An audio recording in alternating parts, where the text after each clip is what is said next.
కానీ లక్ష్మి వడ్డీ కట్టాలి కదూ, నాకు జేబులో డబ్బులు ఉండాలి కదా. మరి కలియుగంలో ఎక్కడ డబ్బు పుచ్చుకుంటానో తెలుసా? నేను డబ్బు పుచ్చుకోవాలంటే ఒకడున్నాడు, వాడు పరమ ధర్మాత్ముడు, పరమభక్తి తత్పరుడు, నన్ను నమ్ముకుని ఉన్నవాడు. వాడు కోరికతో రాడు, తండ్రిని చూడకుండా ఉండలేక వచ్చినట్టు నన్ను చూడాలని వాడు వస్తాడు. నాతో వెంకటాచలంలో ఒకానొకప్పుడు ఒక వృద్ధ అర్చకుడు చెప్పాడు, ఒక్కొక్క రోజు వెంకటేశ్వర స్వామి వారి ముఖంలో గొప్ప సంతోషం కనపడుతుందండి మాకు. అలా కనపడింది అంటే మేము మరునాడు వస్తున్న వాళ్ళని చూస్తాం, ఎవరో ఒక పరమభక్తుడు వస్తాడు గుడికి అని చెప్పారు.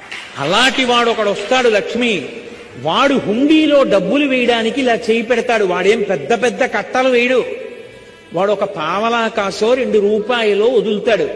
వాడు వేస్తున్న డబ్బు కోసమని నేను హుండీలో ఇలా చెయ్యి పెడతాను.